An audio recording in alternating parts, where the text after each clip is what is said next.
this Sawzall is going to be different than the one you get in the kits. First off, it has different grips on it, and to me it just looks a little bit better and maybe built better. Probably uses the same motor and stuff, but it's a little nicer. This shoe on the end is what they call it in the instruction manual, is very, very sturdy. That was the first thing that I noticed about this saw.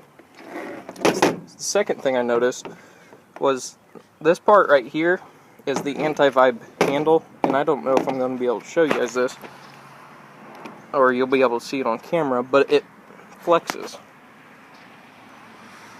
If you can see that, how it squishes a little bit. So I guess when you're sawzalling, it kind of shakes it, or absorbs the shock from sawzalling. This is the P514. It does not have the battery with it. You just buy the bare tool. The batteries that I'm going to be using are the 18 volt lithium. This is like the starting battery. This is the one with the battery LED indicators, and it is the P107 28 watt version. I have all of this stuff to cut up. That is about a 15-foot branch. I have a skid over there, some sawhorses, and let's get started. The first thing I'll be cutting is this 8-foot skid.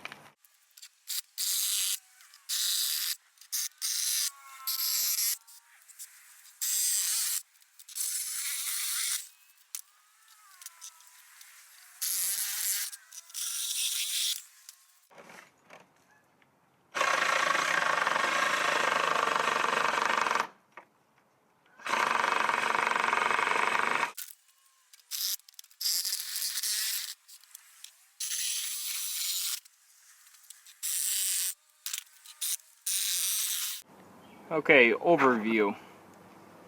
The saw, I wasn't impressed with its battery life.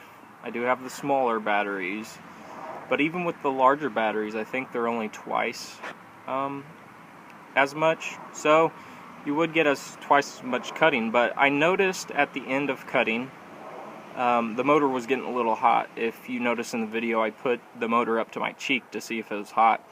I could smell that it was getting hot. It wasn't too hot that I was concerned about it, you know, blowing the motor, but it was getting warm, which I guess that's usual under the conditions of what I was sawing. But two things: if you're going to get this saw, I would say get the bigger batteries for sure. Also, I would recommend a car charger if you're going to be out, so you can keep the batteries charged. There are some good applications for this if you're in a junkyard and you only need to make a couple cuts to an exhaust to get the engine out, or stuff of that nature. This tool would be really, really handy. But I would rather have a normal Sawzall with a 100-foot extension cord attached to something if I'm doing a lot of cuts than dealing with this thing. The anti-vibe handle, you know, I don't know about that crap.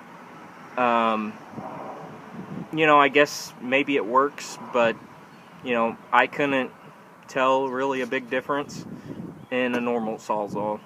So, overall it's a good tool. It's well built. It's not made, for the professional that's using his tools day in and day out, 8 hours a day. But it's made more for people in the middle, people that use their tools often, but not on a professional basis. Thank you for watching this video, and there will be more Ryobi One Plus tool reviews in the future. I think the next tool that I will get is the circular saw, but I might not, just because this tool didn't last very long, and I think a circular saw is going to last about the same as this. So it's not like you're going to be cutting a piece of plywood very long. you know, you might be able to make a couple cuts in a 2x4, but, you know, I think that's about it. They also do have a chop saw, miter saw, which they said you can get like 40 cuts out of if you got the big batteries, which that wouldn't be a bad deal. But anyways, thank you for watching, and later.